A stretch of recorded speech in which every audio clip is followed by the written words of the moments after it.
friends, and welcome to the Bits of Tips video podcast.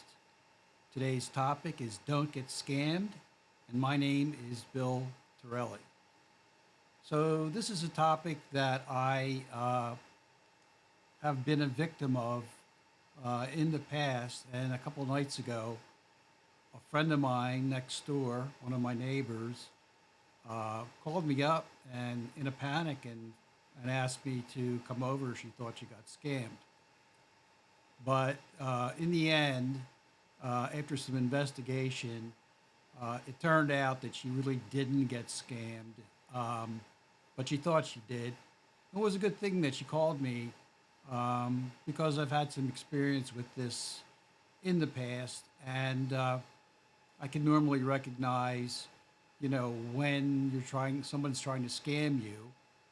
However, I have been scammed in the past by not being vigilant enough.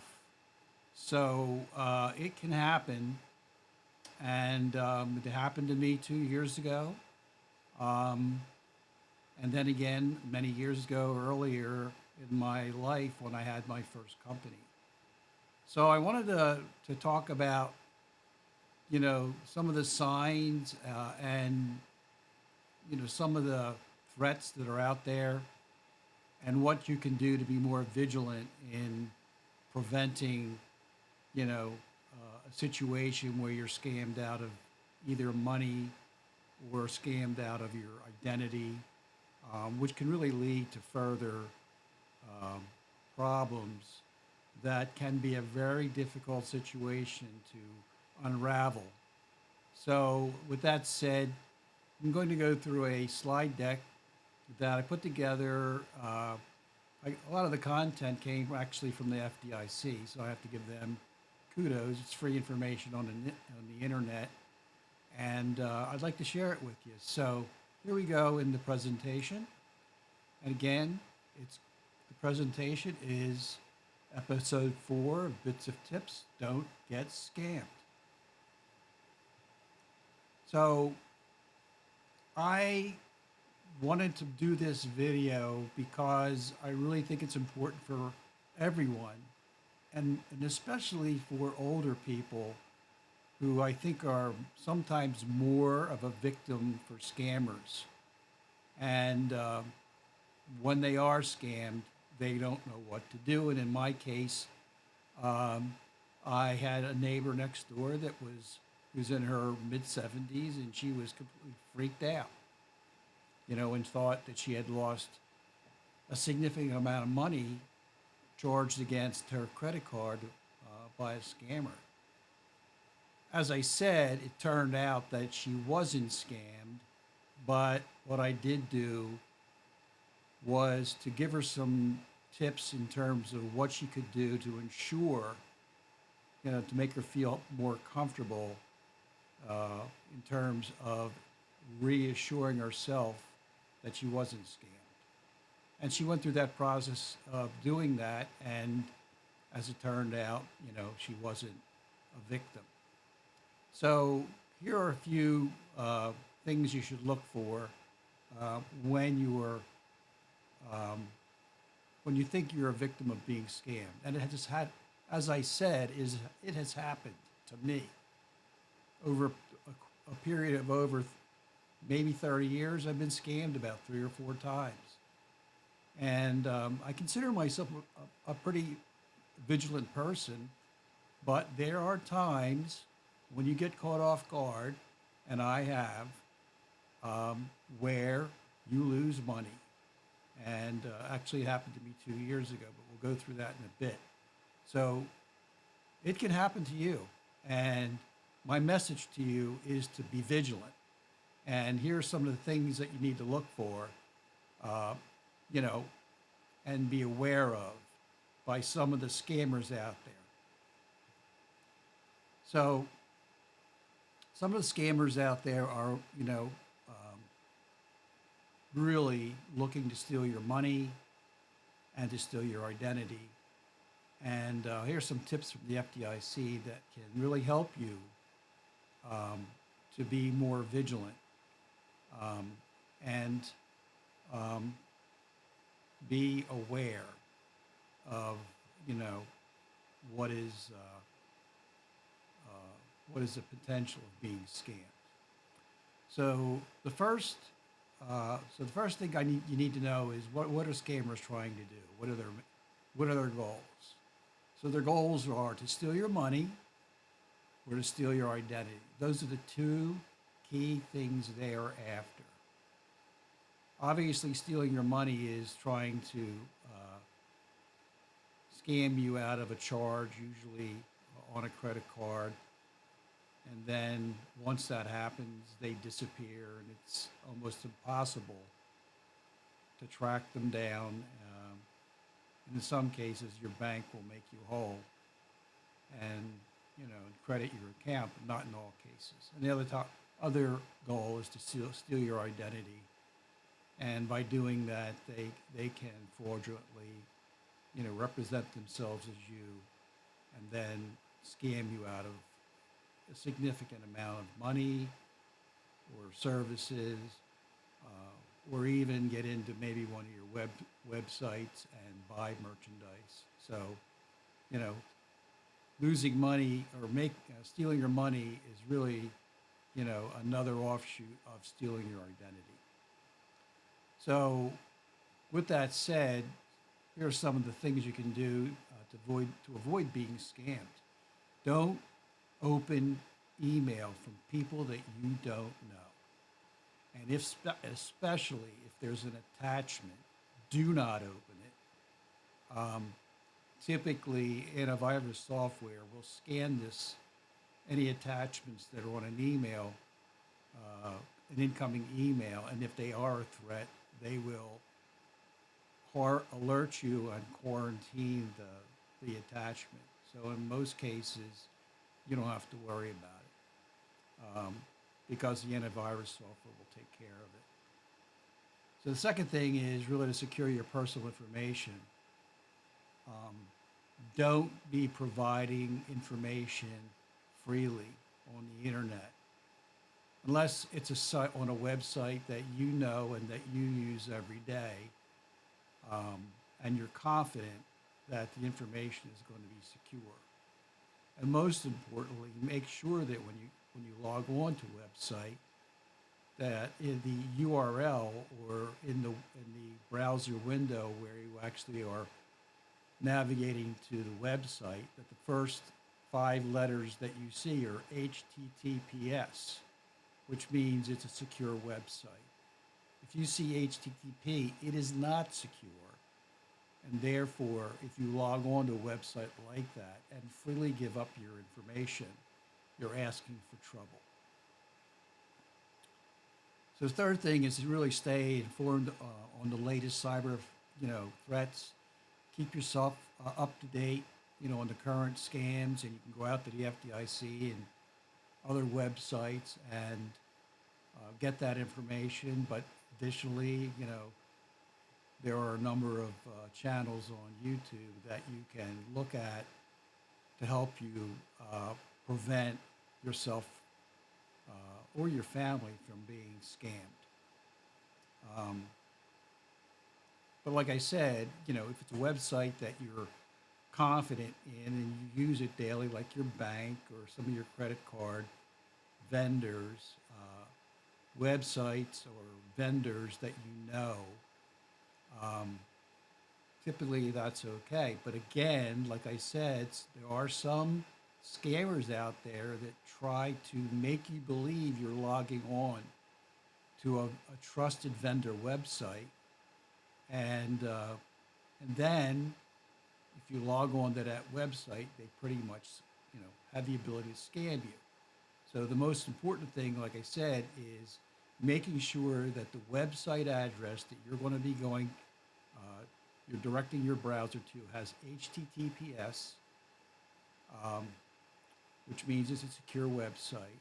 And I would also recommend for those websites that you're frequently um, going to, that you set up what is called two-factor authentication. And all that really is that the vendor is going to send you a text message with a security code, which you then have to key in order to gain access to the website. So I would say to you that that's a wise thing to do, and it's an additional level of security um, that you can utilize to protect yourself against potential scammers. The next item is number 4 is to use strong passwords. Strong passwords are critical in online security. Don't be using the same password over and over and over again on every website that you navigate to because you're asking for trouble. Now, yeah, I know you're going to tell me that, oh, I forget my email, my passwords on all these different websites. I get that. I understand that. And we all have that problem. But there are tools to help you avoid that. And one of those tools is a piece of software called 1Password, which I use religiously. And what it does is it encrypts. It's actually a tool that encrypts all your passwords and allows you to supply your password to a website when you're logging in automatically, and it's encrypted. So if you run into a situation where you're worried about using the same password um, across multiple websites, um, you can alleviate that fear by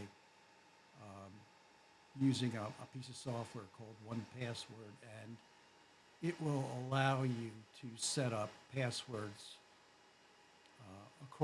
across all your websites and encrypt those passwords so that nobody else can, fraudulently log into your account. Number 5 is to really keep your application software up to date and maintain preventative software programs on all your devices. This is really important because, not having current software, sometimes can open a potential threat to a scammer. And application developers are constantly updating their software to ensure that there aren't any potential holes where a scammer could get into your a piece of software and then fraudulently either steal money or assume your identity. So keep your application software up to snuff. I know a lot of you are fearful of doing that because you don't know what's going to happen, but trust me, being in this field for many years, it's wiser to keep your application software up to date. If you don't, you're asking for trouble, and it's something that you can prevent with a few minutes in the morning of checking to make sure that all your application software is up to date. I do that every day. So number 6 is to install on all your devices, which includes your computer, your phones, your iPads, and any other desktop or mobile devices that you use. Install a piece of software like Norton or firewall software. Utilize maybe VPN or email filter services. It's really good insurance to do this. And you will prevent yourself from a lot of headaches in the future if you do this.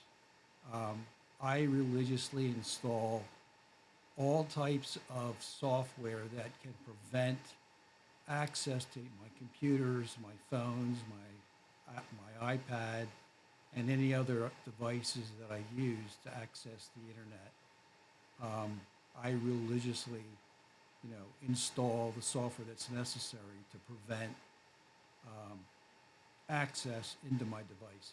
So I think it's a really wise thing to do. And number 7 is keep your operating systems and your iOS systems up to date on all of your devices. That includes either PCs or Macs, iPads, iPhones, Samsung phones, and any other device that you use that has an underlying operating system that is really the basis of how your device works. Without keeping that operating system or iOS system up to date, um, again, you're looking for trouble.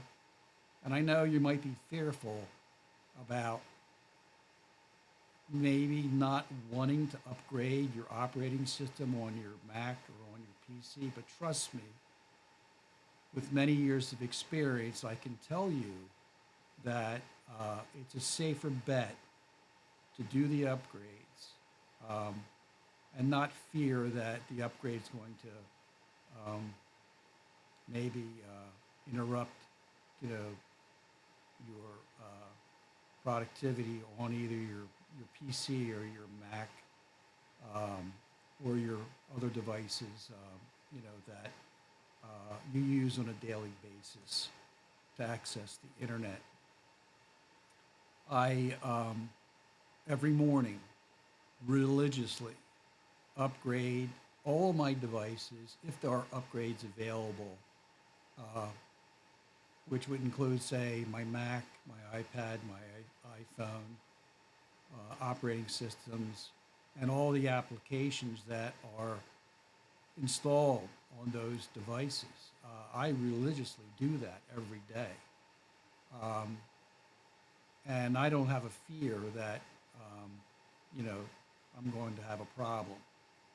Um, I can tell you many years ago that, when vendors like IBM were upgrading, their operating systems, you know, or their software on Windows, that there could be problems. And I did run into those situations. But today, the software development arms of many companies do a very thorough job in making sure that the software that they're rolling out is very tight, um, and won't disrupt you from your everyday work after the upgrade has been installed. You might see little buggy things that they're addressing, and this happens in beta software all the time. Now, I do use beta software on my Mac, or my MacBook and my Mac Studio, and also on my other other Apple devices. But I know that there's going to be little issues, and typically when you're running beta software, that's what happens. I mean, you need to expect that, but you know that at some point, that all those little bugs and little issues will be fixed. So I take that risk, and so far, I really haven't had many issues, with any beta software that I've installed on any of my devices. So, so those are the things that I would tell you that are some of the steps that you can use to avoid being scammed. The next topic is money mules, and these are scammers that use people as money mules to receive money obtained from victims of fraudulent services. Scammers proactively recruit people to be part of a fraudulent activity without their knowing it. This has happened to me. It happened many years ago uh, in my first business. Um, and my consulting business was doing really, really well. And one day my bank called me and said, Mr. Torelli, we have noticed some unusual activity against your business bank account. And what happened was somebody got a hold of one of my business checks. And over a period of a few weeks, they wrote, they had my signature, they obtained my signature, they fraudulently produced my business checks with my signature, and I was scammed out of over $50,000 written in bad checks um, by scammers that would walk into the bank with a fraudulent check and try to cash it for cash. And in about cases, they were able to do that without being um, caught. In one instance, one of the scammers ran into a bank and they were challenged because the amount was over $500. I think it was in the amount of around $7,500. And when they were challenged, they ran out of the bank, and that's when the bank called me. So you really have to be careful. And again, this goes back to protecting your identity, to make sure that any personal information you have, including your signature, can't be stolen, as part of identity theft. So the next area is for those that are looking for love. Sometimes they meet somebody, especially older people, that have either lost a spouse or through divorce are looking for another partner. They become romantically involved with somebody, and then all of a sudden, after a while, that new person in their life starts to scam them, maybe unknowingly, out of money or using their credit cards or some other fraudulent activity that benefits them. And then one day they just mysteriously disappear, or what we would call you're ghosted. They disappear. They've used you for maybe 3 months or less or more, and have stolen from you, maybe either willingly or unwillingly through your own, knowledge, and then they disappear. So you have to be really careful about online dating services and who it is, that you are meeting and dating, because unknowingly you might find out, you know, after a month or two or three, that either you've been money has been stolen from you, or your identity has been stolen from you. So if you're looking for love on an online dating site, be careful. Be very careful. So the next area is imposters, and this happened to me 2 years ago, where an imposter scams are when a scammer pretends to be somebody you know or trust to convince you to send money. They may claim they are with the FDIC or some other government agency or one of your vendors. 2 years ago, on a Tuesday in October, I think it was around the 17th of October, I was running out to get to a golf tournament, and I was in a hurry, and I got a call from my electric utility, Delaware Electric Cooperative, or who I thought was cooperative. They told me that they were going to shut my electricity off in the next 30 minutes for non-payment of bill. And I was in a hurry. And I go like, well, what do you mean non-payment of bill? Well, we're going to shut your electric off in the next 30 minutes if you don't pay us. And I was in a hurry. So unknowingly, I surrendered some information from them or to them. And then they said, well, it didn't go through. You send it through again. It got me twice for over $500 per instance. And I lost over $1,000 to a scammer that was masquerading as a representative from my utility. I called the state police. I called the utility. Um, the utility told me they knew about this practice that was going on, and all they said was to be vigilant. State police said, chances are, Mr. Torelli, they are gone and you won't get your money back. I did not get my money back.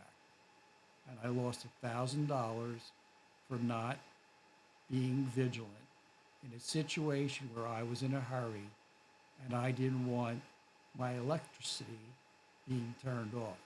Just know that the utilities are not going to turn off your electricity in this fashion when somebody calls you. And my advice to you is when you get a call from a scammer that threatens you in some way, like a utility or a bank or some other vendor that you're using, be suspicious and, you know, ask for more information. And if they can't give it to you, hang up and call your vendor. And that way you'll be assured, you know, that you uh, weren't taken advantage of, you know, by a scammer. The next area that you need to be aware of is mortgage and foreclosure scams. And you really need to watch out for scammers who falsely claim to be lenders, loan service agents, financial counselors, or representatives of government agencies, blah, blah, blah. These criminals prey upon desperate homeowners, and you really need to be aware of this. In my early life, I was kind of scammed um, by somebody that I knew and I trusted, that was representing me to as a real estate agent um, to buy a new home. And what happened was he talked me into a reverse mortgage at the age of about I don't know, I think I was about 28. And little did I know that a reverse mortgage wasn't really the right lending, mortgage instrument that I should have used. But I trusted this agent, and I went through with the transaction. I bought the home. And then 2 years later, I found out that I owed more on the mortgage than I actually had taken out. And so be very wary of people that, are representing themselves to help you, secure a mortgage, um, and maybe helping you through a foreclosure process. Um, because what may end up happening is, you may find out, sometime later you've been scammed, and either through a person that you knew and trusted, or somebody that you didn't know, but you felt that they were credible. So be really aware of this and be vigilant. If you're with the rates going up as high as they have over the past, 3.5 years, this with the rates coming down, be careful if you're going to be refinancing your home, or you're trying to get through a foreclosure process, because you could become a victim, and you really have to be wary, in these type of situations. So that's another thing to be aware of. So another area to be aware of is ransomware. And one cyber threat that often is discussed in the news is ransomware. Typically, this scam targets businesses, not individuals, but it does target individuals. And I have to tell you that I receive emails from some of these knuckleheads on a regular basis every week that's saying they've got my personal information, and they're going to shut me down, shut my computer down, and shut my applications down. It's nothing but a threat that it's an idle threat. And when I see those alerts coming through, I know what they are because sometimes they actually have an old email address that I don't even use anymore. So that immediately alerts you that somebody's trying to scam you.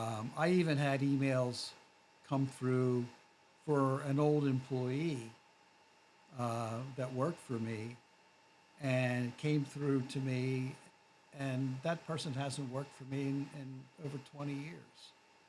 And so when you see these kinds of things where you get this email that you're going to be held for ransom if you don't pay up, uh, I would be very suspicious of that.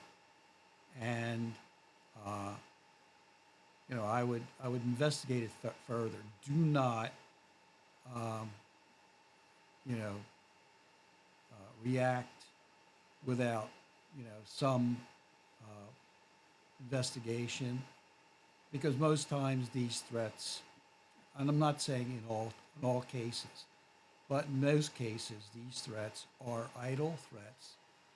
They are trying to bait you into giving them money, okay, for the secure feeling that you're not going to be shut down. And I can tell you that I must get, I'll bet you I get 20 of these a week, and I laugh and say, I've got more security in place, in my lab and on my computers. You're never going to get in. So this is just an idle threat. But it's not always an idle threat. It can happen. You know when it happens? It happens when you get an email and you click on an attachment that infects your computer and then sends information back to the hacker or to the scammer. That has to be taken seriously. So don't be opening attachments, responding to emails, or or believing that somebody is who you think they are without further investigation. Because 9 times out of 10, it's somebody that's trying to steal your money or steal your identity. And I can tell you that in many years of experience and in many situations that I've been uh, that where I've been a victim of either being scammed or having identity theft, I've learned a lot of lessons. And the most important lesson that you have to understand and learn is be vigilant. Don't react immediately. If you think you have been scammed, um, or your identity has been stolen, you know, I mean, the first thing, like if it's a bank situation, and you just call the bank, you know, and tell them, exactly the situation, and if there's a transaction that you're wary of, put it on, dispute it, put it on hold, call the vendor to make sure that somebody else is not scamming them, uh, and make sure, you know, that whoever it is you're doing business is valid. I even sometimes go on and look at Better Business to make sure um, that they're valid and that they are providing the service that you think you're supposed to be receiving.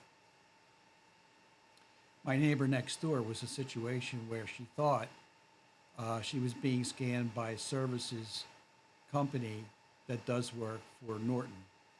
Well, it turns out that she was not scammed, and that she was the support company was valid. Yeah, she was charged an enormous amount of money for the service, but in the end, she was not scammed. Um, so, so ransomware sometimes can come in many forms. you know, but in this case, it's typically somebody that has told you that they've stolen your identity, and they're going to hold you up for a significant amount of money uh, if you don't comply with their demands.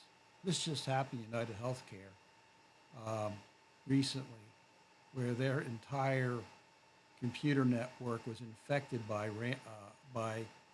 a piece of software that caused havoc in their entire uh, network of computers throughout their company, um, and they were held for ransom. You may have seen it in the news. So be very careful, be vigilant, and make sure that you're always wary about who it is you're dealing with, even with vendors that you know, because sometimes it may be somebody who's masquerading as a vendor that you know, like in my case with Delaware Electric Cooperative. And I actually ended up losing over $1,000 and I never got the money back. So here's some additional resources that you can utilize if you think you have been scammed in some way. These are resources that are provided by the FDIC that can give you further information about, uh, you know, situations where, people have been scammed, what they need to know, and what preventative measures they can take, you know, so that they don't fall into the trap of being scammed where money's being stolen from them or their identity's being stolen. So you can have a look at these websites, and if you can't, you know, get to the website, just go to the I think it's FDIC.gov. Do a search, on some of these resources, and they'll give you more information about, what you need to know about preventing scammers from stealing your money or identity, or just give them a call. You know, um, I have to say that some of the older folks, especially in my community, don't want to go to websites to maybe dispute a credit card charge. They want to talk to a real person. If that's you, then these resources might be helpful. Uh, but in my case, if I feel as though I've been scammed, I will go directly to my vendor website, either my bank or my credit card company or some other vendor, and I will dispute the charge. I mean, that's the first thing you need to do. And if you're not capable of doing that or not willing to do that, then call the vendor directly and ask them to dispute the charge until you're satisfied that the charge hasn't been a scam from somebody masquerading to be a vendor, one of your vendors. And so that's it. Those are my final thoughts about don't getting scammed. Um, it's a really bad feeling, and you feel violated once it happens. But I got to tell you but once it happens, you become much more vigilant about what you do online, or via the phone. Um, when a situation comes up where you really do believe that you're dealing with a vendor, either on the phone or through a website, when you're not. And I got to tell you that uh, I have been caught in situations where I wasn't thinking clearly. The first thing you got to do is, when these situations happen, you got to be asking a lot of questions. And if those callers or vendors can't satisfy your inquiry about what the situation is, hang the phone up or log off the website. Okay? Don't go any further. because if you do, you may be out a lot of money, or your identity may be stolen, and you're going to be faced with a lot of misery uh, over the next weeks or months to get everything rectified with either a vendor or which might be a bank or a credit card company. And trust me, I've been in these situations. I have to say that my bank many years ago, when I was scammed out of about $50,000, really did a good job in making me whole. I didn't lose a dime. But recently, in the last 2 years, with Delaware Electric Cooperative, I lost $1,000 and I didn't get my money back. Shame on me. So there you go. Don't be scammed. Take my advice. I have a lot of experience, and it has happened to me. If it happens to you, don't be frustrated, because guess what? It happens. And the best you can do is to be vigilant so that it doesn't happen again. So thanks for joining this episode today on Don't Get Scammed. It's episode 4. I'll be posting it on YouTube. And if you like this video and it was helpful to you, please like and subscribe to my channel. It really doesn't cost anything. And I plan to do more video podcasts with bits of tips that will help you in your daily life, maybe trying to solve complex technologies or other issues that you have run across and you're really not sure what to do. And certainly what I would ask you is send me your questions about what would you like to see? What would you like to know? It could be anything in terms of technology, or even something in everyday life that might have happened to you and you're looking for advice. I'm long in the tooth, and I've experienced a lot in my life, and I've gained a lot of wisdom. And so I might be able to help you and share knowledge with you. It would be my pleasure to do that. So like and subscribe and send me your thoughts. I'd love to know what you're thinking in terms of what type of information you're looking for. And if it's an area that I understand that or have experienced, I'll produce it. So thank you very much. And I do appreciate you, joining this call. It's been fun. The last thing I want to do is give you a website to look at that's from the FDIC that will give you more information about what I've just presented. And here it is. There's the FDIC website that tells you more about avoiding scams and scammers. And that's about it. I really don't have much more information to give you. I hope you enjoyed this video. And again, like I said, if you're inclined, please like and subscribe this video podcast, and send me your information, what you're looking to do in terms of solving maybe complex technology problems that you really don't understand, where I might be able to help. And that's pretty much it for today. Thanks an awful lot for watching, and may the bits be with you. I hope you enjoyed the video, and come back and see me again on the next video. Thanks a lot.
the turf. I never switch sides, like even when I die, I'ma ride for the squad, let her ties in the hearse. I've been on the vibe, kinda hard to describe. I'm in between, I'm good and it's fine, but I'm tired of the grind. Then I come alive in the night to realize I'm in the middle of the time of my life. I never so packed for the stack, never lied on the rap. Got a bag from the way that I write it. Queen looking Tyson, threw that ass survive, doing 80 to the house. Then I hit her to the sky, change haters on a tirade. Talking to their crib in the face, be still, let that hate stuff fade. We all want the same, we all want a meal in the safe. I wanna live like I'm trying to reach enlightenment. Trail spill from my lips, feel big from the bib. Take a sip till I pass out. Try and get grit, but it don't make sense. Cause you could lose life on this fast route. Yeah, turn thoughts to a cash cow. I might flip that to the glass house. I don't need the accolades, I'm in love with the chase. I just wanna eat, save a spot at the table. Beast with the slap, pin myself on the map. You long with the wind, but we knowing that it's cap. 5-hour flights, couple nights at the flat. To be real, couldn't see me making moves while I'm at. I'm still on the grind, limit time when I chat. I'm burning down sage, keep the demons away. When I write it, give a piece of myself to the page. I don't do it for the praise, love, that's just how I'm made. See the truth in the glass in the mirror. Yeah. Do it at me, old man, tryna pass in the fear. You're the first one to talk, but the last one to hear. Eyes blurry, but I couldn't see that, and he cleared down.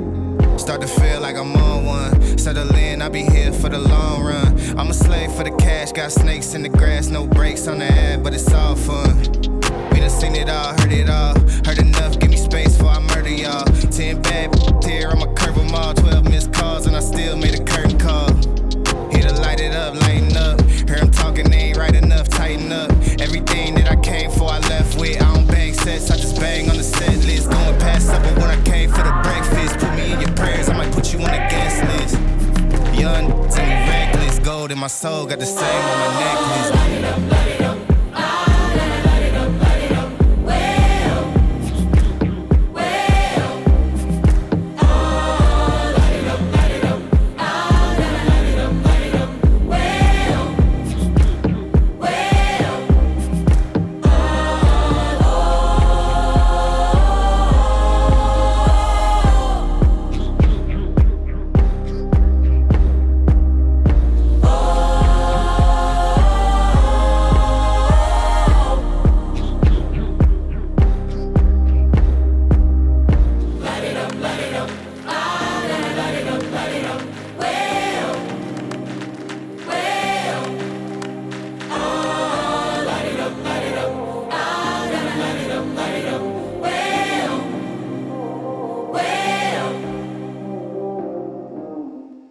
That's all, folks. Thanks for watching, and don't forget to like and subscribe. This is Bill Torelli of Bits of Tips, signing off. Thank you.